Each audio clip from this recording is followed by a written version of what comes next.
Van den Bosch atau Johannes Graaf van den Bosch lahir di Harlingen, Nederland pada 1 Februari 1970.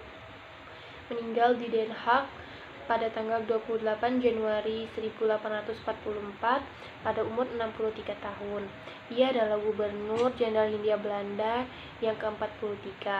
Ia memerintah antara tahun 1830 hingga 1834.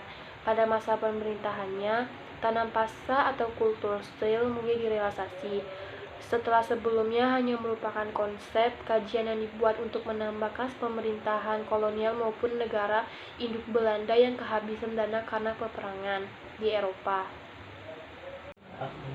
Latar belakang munculnya pemerintahan Van den Bosch adalah sebagai berikut. 1. Karena kegagalan politik jalan tengah di parlemen Belanda.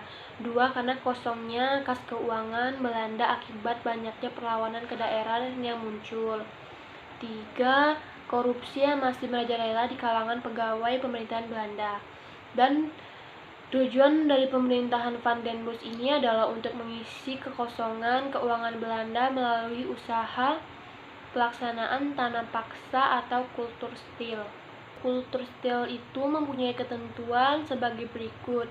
A. Setiap desa menyediakan 1/5 dari tanahnya untuk ditanami tanaman komoditasi ekspor seperti kopi, tebu, dan nila. 2. Tanah yang ditanami tanaman komoditas ekspor tersebut dibebaskan dari pajak.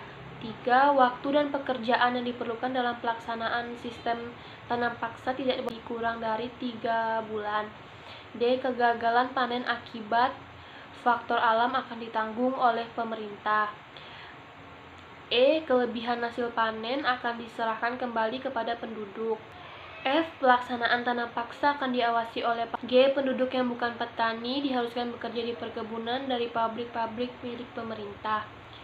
H. Mereka yang tidak bisa melaksanakan wajib tanam paksa dapat diganti dengan bekerja di pabrik dan perkebunan pemerintahan selama 65 hari. Dampak negatifnya adalah rakyat Indonesia mengalami kemiskinan, kelaparan, dan wabah penyakit. Sebaliknya, pihak Belanda memperoleh untung besar dan mampu melunasi utang-utangnya. Pelaksanaan sistem tanam paksa mendapat banyak kritikan karena dianggap telah menyengsarakan rakyat jajahan hingga di luar batas kemanusiaan. Dan kelompok liberal menginginkan agar sistem tersebut dihapuskan. Sedangkan kelompok konservatif yang mayoritasnya adalah pegawai pemerintah menginginkan sistem tersebut tetap dilanjutkan karena memberikan keuntungan besar bagi pemerintahan Belanda. Salah satu kritikan yang muncul akan mendapat perhatian banyak orang adalah buku karya Multatuli oleh yang berjudul Max Havelaar pada tahun 1860. Multatuli adalah nama samaran dari Edward Dawes Dekker. Buku ini menceritakan pelaksanaan sistem tanam paksa yang menyelenggarakan rakyat Indonesia. Rakyat diperas habis-habisan baik oleh pemerintah Belanda hingga maupun ketika kelompok liberal menang dalam parlemen Belanda, desakan agar sistem tanam paksa semakin kuat. Kelompok liberal menginginkan campur tangan pemerintahan dalam kegiatan ekonomi dikurangi, serta memberi kebebasan bagi pengusaha swasta untuk lebih berperan. Dan pada tahun 1870, sistem tanam paksa secara bertahap mulai dihapuskan. Sebagai gantinya, diterapkan sistem ekonomi liberal di Indonesia. Pelaksanaan sistem ekonomi liberal atau politik pintu terbuka.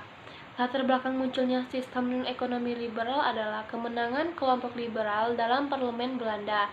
Kelompok liberal menginginkan adanya kebebasan berusaha tanpa campur tangan pemerintah. Yang kedua adalah munculnya kritik keras terhadap pelaksanaan sistem tanam paksa yang dianggap menyengsarakan rakyat jajahan. Yang ketiga adalah pengaruh revolusi industri di Inggris yang banyak menghasilkan teknologi industri baru dan membelanja kegiatan industri daerah-daerah lainnya. Undang-undang yang dikeluarkan pada masa sistem ekonomi liberal adalah Undang-Undang Agraria atau tahun 1870 yang antara lain berisi jahan yakni tanah milik pribumi yang berupa sawah dan ladang, serta tanah milik pemerintah Yang kedua adalah banyaknya bermunculan perkebunan-perkebunan swasta asing di Hindia Belanda. Yang ketiga adalah berkembangnya kegiatan pertambangan di Sumatera, Jawa, Kalimantan, dan Pulau Bangka. Yang keempat adalah terjadinya pengerahan tenaga kerja secara besar-besaran. Yang kelima adalah terjadinya eksploitasi tanah secara besar-besaran, terutama di Pulau Jawa yang jumlah tanah produksinya banyak dimiliki oleh penduduk pribumi maupun penjabat pribumi. Sistem ekonomi liberal dengan politik pintu terbukanya kembali mendatangkan kritik dari kelompok humanis yang mengganggu eksploitasi sumber daya alam dan sumber daya manusia di tanah jajahan telah melampaui batas. Penduduk pribumi kehilangan tanah miliknya yang terpaksa disewakan atau bahkan dijual. Mereka terpaksa menjadi kuli di tanah mereka sendiri. Penderitaan sebagai kuli menyebabkan banyak di antara mereka yang melarikan diri dari perkebunan, sakit, hingga meninggal. Kelompok humanis di negeri Belanda mengusulkan agar bangsa Belanda seharusnya berterima kasih kepada penduduk di tanah jajahannya yang selama bertahun-tahun telah memberikan sumber daya alam dan sumber daya manusianya. Bangsa Belanda seharusnya membalas budi kepada penduduk di tanah jajahan. Oleh karena itu, muncullah pelaksanaan politik etis atau politik balas budi. Latar belakang munculnya politik etis, adanya kritikan kaum humanis terhadap kebijakan politik pintu terbuka yang telah mengeksploitasi negeri dan rakyat jajahan secara besar-besaran. Yang kedua adalah munculnya artikel Erasmus atau utang kehormatan yang ditulis oleh Coran Theodor van Deventer dalam majalah The Gids tahun 1899. Artikel tersebut menyatakan kemakmuran yang dinikmati bangsa Belanda berasal dari negeri jajahan yang berpenduduknya makin miskin dan terbelakang. Demi kehormatan bangsa Belanda, utang tersebut harus dibayar.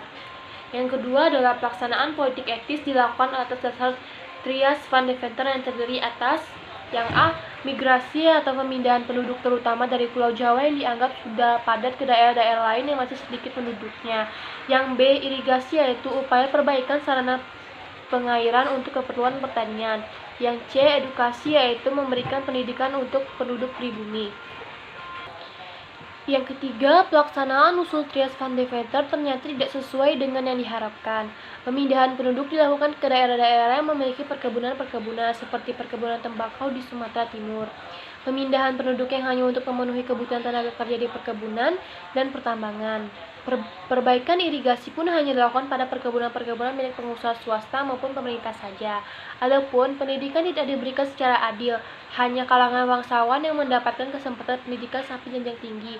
Rakyat jelata hanya diajarkan kemampuan dasar membaca, menulis, dan berhitung. Dengan demikian, kelak mereka akan dipekerjakan sebagai tenaga kerja yang dengan upah yang murah.